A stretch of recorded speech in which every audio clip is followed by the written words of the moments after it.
Olá, no terceiro vídeo da série sobre PNL aqui no canal com o Dr. Nil. Olá, Dr. Nil, obrigada. Eu agradeço mais uma vez a oportunidade de estar junto com você, junto com o seu canal. E a gente vai falar sobre relacionamento, uma ferramenta poderosa para você melhorar o seu relacionamento, tanto na vida pessoal quanto na vida profissional. Fica aqui comigo porque é divisor de águas. Depois da vinheta.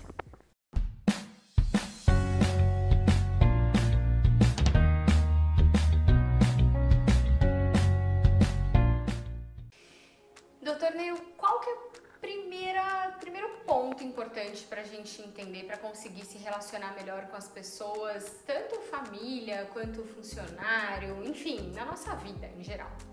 Olha, Dani, se a gente não consegue manter um relacionamento adequado, você não consegue quase nada de ninguém.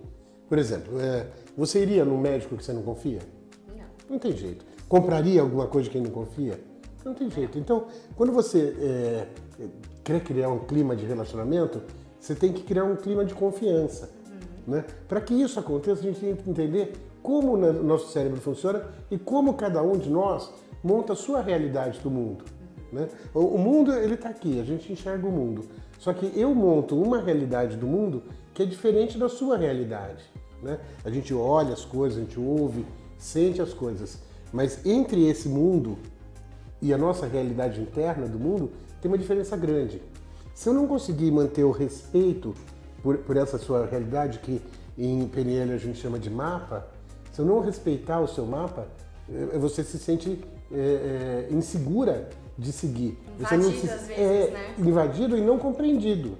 Né? E aí começa toda a dificuldade que a gente tem de comunicação. A comunicação ela não é uma ferramenta simples. Nosso processo mental ele é para lá de tridimensional. E a gente quer explicar todo esse funcionamento com uma linha reta, que é a comunicação. É muito difícil fazer isso. Então, para que eu possa te compreender o seu mapa, eu tenho que, no mínimo, respeitar. Respeitar que a sua forma de enxergar o mundo é diferente da minha. A hora que eu consigo fazer isso, eu consigo realmente um relacionamento muito maior. Em PNL, o que a gente segue como uma regra é que eu tenho que acompanhar a sua forma de pensar, mesmo que ela venha a ser diferente da minha. Não significa me anular ou mentir, mas entender que você pensa diferente do que eu. E aí a gente consegue, respeitando o mapa um do outro, um relacionamento muito melhor. Bom, respeitei o mapa da pessoa. Isso aí a gente fala em respeitar o mapa como se fosse muito fácil, né? Mas a gente vê hoje, por exemplo, nas redes sociais. A pessoa pensa diferente, aí já sai ofendendo o outro. Política, então... Nossa, nem se fala. Nossa, mãe do céu. Porque você é isso, você é aquilo.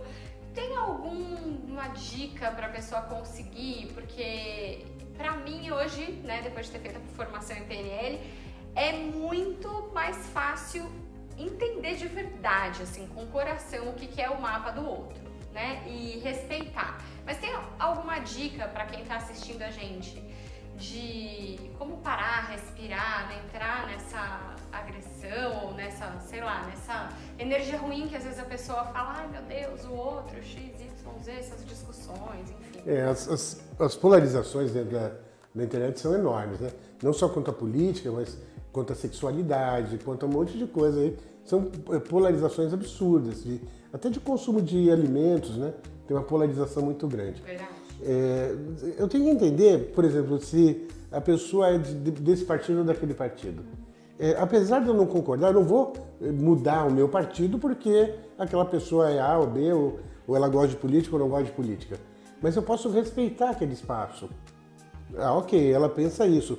Agora, é só isso que me interessa para que eu me relacione com ela? De que forma eu posso montar uma relação de confiança para poder explicar o meu ponto de vista? Porque a hora que eu polarizo na mesma hora, eu perco a pessoa. Ela não vai mais me dar ouvido.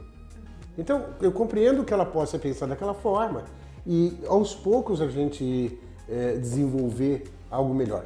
Eu me lembrei de uma pessoa aqui, ela foi uma das primeiras coaches que teve no Brasil.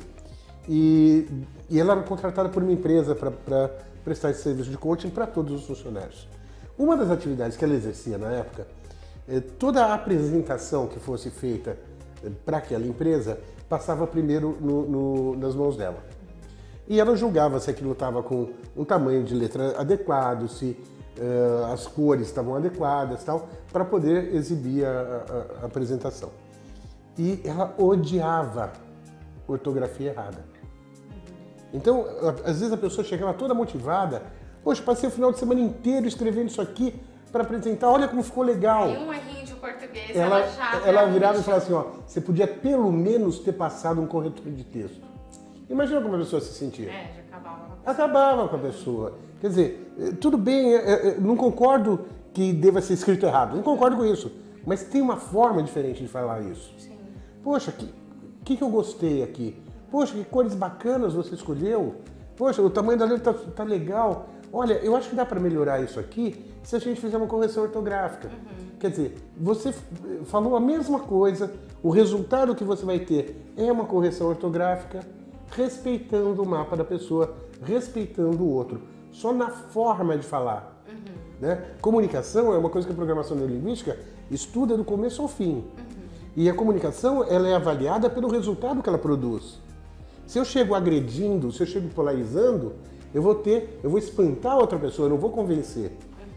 Agora, se eu chego conversando, identificando as necessidades da pessoa, talvez futuramente eu convença ela a mudar um comportamento ou algo do tipo.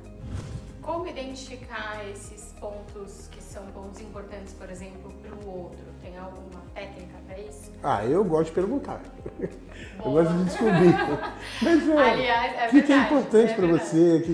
Né? E a gente fala isso. Tem um monte de técnica. Nós estamos falando isso dentro do corporativo. Certas, inclusive, né? Que eu para mim isso foi outra coisa que mudou minha cabeça na comunicação, e eu percebo que hoje, mesmo quando eu estou dando um curso ou uma palestra, me vem aquela técnica das perguntas, né? Dos metamodelos, e na hora eu falo, se eu fizer tal pergunta, eu vou entender o que está acontecendo ali. Então, essa visão, parece óbvio que a gente está falando, tem que perguntar. Não, gente, mas isso é técnica e funciona muito. E como perguntar, o que perguntar, qual resposta você está pretendendo com o que você pergunta, tudo isso são técnicas. É lógico, infelizmente não dá para abordar no tempo que a gente tem, mas fica a dica para que você aprenda. Busca metamodelo. São 10 perguntas que vão te deixar muito mais por dentro do que a outra pessoa quer dizer, da realidade da outra pessoa. Mas voltando um pouquinho, a gente está falando do mundo corporativo, mas isso é verdade também dentro de casa. Sim. Né, com seus filhos. Se você não compreender e impor a sua ideia, você vai arrumar aquele rebelde, adolescente rebelde. Aquela fase gostosa de passar tranquila da adolescência, você vai ter problemas nessa fase. Se você consegue uma abertura maior, mesmo que você discorde do que o filho está dizendo em determinado ponto, mas pelo menos tentar entendê-lo, você consegue proporcionar um caminho melhor para ele. Então, esse negócio de relacionamento é importante tanto no trabalho, no mundo corporativo, quanto em casa, com a família, com relação a amigos e até adversários. Sim. O adversário nem sempre é o inimigo, né? Não. Às vezes o adversário é aquela pessoa que te ensina, inclusive. Que mais te ajuda. E se a gente usa, por exemplo, a ferramenta do metamodelo e das perguntas para entender o mapa, já estamos bem, né? Agora, tem uma outra ferramenta que você ensina nos cursos que é maravilhosa, que é o rapport. Isso. Vamos falar disso? Vamos falar disso. A partir de eu entender que o seu forma de enxergar o mundo é diferente da minha, se eu acompanhar a sua forma de enxergar o mundo, eu vou desenvolver essa empatia, esse rapport. Rapport é uma palavra francesa que não tem uma tradução boa para o português, mas quer dizer isso, um relacionamento firme, estável, seguro, de confiança. Para eu estabelecer isso, basta eu acompanhar a sua forma de agir e a sua forma de se comunicar. É lógico, a gente tem aí 2 tipos de comunicação, comunicação verbal e não verbal. Dentro da verbal, a gente tem as palavras que a gente usa e o tom de voz, velocidade, flexibilidade que você impõe a isso. Isso dá 38% da comunicação, sendo que só 7% são as palavras. Né? 55% da nossa comunicação está no não verbal, está na face, está na movimentação do corpo. Se eu acompanho isso na outra pessoa, eu vou desenvolver essa ferramenta fantástica chamada rapport. E eu vou conseguir um resultado muito melhor das coisas que eu quero para o futuro. E aí você consegue, com o rapport, então, você consegue gerar essa conexão, certo? Sem dúvida nenhuma. Tem como usar o rapport, por exemplo, porque uma das maiores ferramentas hoje de comunicação é o WhatsApp. Não tem como, a gente fala muito pelo WhatsApp. Sem tem dúvida. gente hoje em dia que já não liga mais, antes de ligar, mas no WhatsApp, né? Posso te ligar? Exatamente o que está acontecendo. Hoje tem gente que você liga para a pessoa, ela não atende. Você manda no WhatsApp, ela responde. Então, mas também tem uma outra questão no WhatsApp que é a dificuldade na comunicação.